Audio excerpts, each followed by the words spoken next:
ఈరోజు కొన్నూరు నియోజకవర్గంలో తెలుగుదేశం పార్టీ పరంగా ఎన్నికల ప్రచారాన్ని మేము ప్రారంభించడం జరిగింది. ఇవాళ తెలుగుదేశం పార్టీ అధికారంలోకి వచ్చిన తర్వాత గ్రామాల అభివృద్ధి, పేద ప్రజల సంక్షేమమే లక్ష్యంగా ఇవాళ ప్రభుత్వం కార్యక్రమాలు తీసుకోవడం జరిగింది.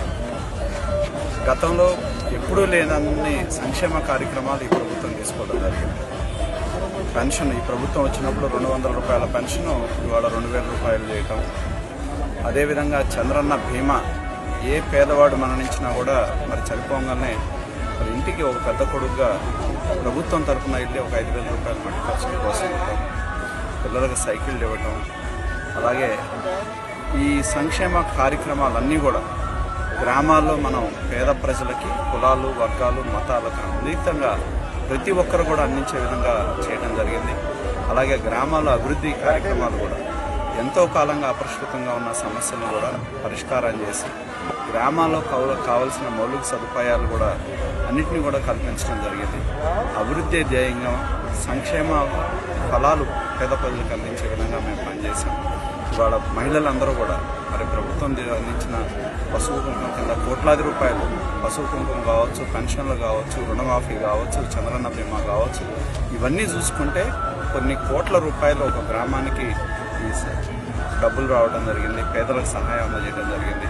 అలాగే అభివృద్ధి కార్యక్రమాలు చూసినా గ్రామాల్లో ఎక్కడ చూసినా సిమెంట్ రోడ్డు నిర్మాణాన్ని పూర్తి చేయడం జరిగింది. ఇంకా ఏదైనా ఉన్నా రాబోయే రోజుల్లో పూర్తి చేస్తాం. గ్రామాల అభివృద్ధి ధ్యేయంగా మేము పనిచేయడం జరిగింది. ఇవాళ ఈ ప్రభుత్వం చేపట్టిన కార్యక్రమాలే శ్రీరామ లక్ష్యం. అదేవిధంగా మేము ప్రజలకు కూడా తెలియజేసేది ఒకటే, ఇవాళ ఈ రాష్ట్రంలో ప్రతిపక్ష హోదాలో ఉన్న పార్టీ నాయకుడు ప్రజా సమస్యల మీద పోరాటం కాకుండా ఈ రాష్ట్రంలో అస్తవ్యస్తత సృష్టించాలి, అల్లకల్లాలు సృష్టించాలని చెప్పి నిరంతరం పనిచేయడం జరిగింది. ఎందుకంటే అలాగే మరి ఈ రాష్ట్ర ప్రయోజనాల కోసం కాకుండా అధికారం కోసం మరి పక్కనున్న టీఆర్ఎస్ పార్టీతో చేతులు కలిపి ఈ రాష్ట్రంలో అల్లకల్లోలం చేసే విధంగా కుట్రలు కుతంత్రాలను కలిపేయడం జరిగింది. ఇవాళ మేము ప్రజలకు విజ్ఞప్తి చేసేది ఒకటే, ఇవాళ ఎన్టీ రామారావు గారు తెలుగువారి ఆత్మగౌరవ నినాదాన్ని ఆ రోజు పిలుపునివ్వడం జరిగింది. మళ్ళీ ఇవాళ మేము ప్రజలకు పిలుపునిస్తా ఉన్నాం. ఆంధ్రప్రదేశ్లో ఉన్న తెలుగువారు ఎవరైతే ఉన్నారో, తెలుగు ప్రజలు ఎవరైతే ఉన్నారో, మరి ఇవాళ మళ్ళీ తెలుగువారి ఆత్మ గౌరవాన్ని తాకట్టు పెట్టిన జగన్మోహన్ రెడ్డిని తరిమి కొట్టాల్సిన అవసరాన్ని, ఆవశ్యకతను గుర్తుంచుకోవాల్సిన అవసరం ఉంది. ఎందుకంటే రాష్ట్ర విభజన సందర్భంగా తెలంగాణతో ఎన్నో సమస్యలు ఉన్నాయి. మనకి నీరు, నిధులు, ఆస్తులు, వీటన్నిటి మీద ఎన్నో వివాదాలు ఉంటే వాటన్నిటిని కూడా పణంగా పెట్టి ఇవాళ వాళ్ళతో రాజకీయపరమైన అధికారం కోసం చేతులు కలుపుతా ఉన్నారంటే ఈ రాష్ట్ర ప్రయోజనాలు ముఖ్యం కాదు, తన రాజకీయ పరంగా ఉన్న అధికారమే ముఖ్యంగా జగన్మోహన్ రెడ్డి పనిచేయడాన్ని మేము తీవ్రంగా ఖండిస్తా ఉన్నాం. మేము ప్రజలకు కూడా విజ్ఞప్తి చేసేది ఒకటి, మన రాష్ట్రం బాగుండాలన్నా, ప్రజలు బాగుండాలన్నా, మన బిడ్డల భవిష్యత్తు బాగుండాలన్నా, అభివృద్ధి కొనసాగాలన్నా, సంక్షేమ ఫలాలు మరింతగా ప్రజలకు అందాలన్నా తెలుగుదేశం పార్టీ తిరిగి అధికారంలోకి రావాల్సిన అవసరం ఉంది. కాబట్టి ఇవాళ ఈ రాష్ట్రం కోసం, మన బిడ్డల భవిష్యత్తు కోసం ప్రతి ఒక్కరు కూడా తెలుగుదేశం పార్టీకి ఓటేయాలని మేము విజ్ఞప్తి చేస్తా ఉన్నాం. మాతో కలిసి ముందుకు నడవాలని చెప్పి కూడా విజ్ఞప్తి చేస్తా ఉన్నాం.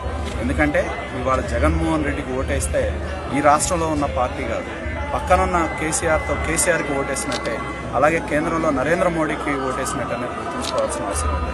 ఆయన దేశంలో నరేంద్ర మోడీ ఏజెంట్గా ఎక్కడ పనిచేస్తూ ఉన్నాడు, పక్కనున్న కేసీఆర్ ఏజెంట్గా ఈ రాష్ట్రంలో ఆయన ఉన్నాడు తప్పితే ఈ రాష్ట్ర ప్రజల కోసం కాదు అనేది స్పష్టమైంది. కాబట్టి ఆయనకు ఓటేస్తే కేసీఆర్కో మోడీకో వేసినట్టే కానీ ఈ రాష్ట్రం కోసం ఓటు వేసుకున్నట్టు కాదు.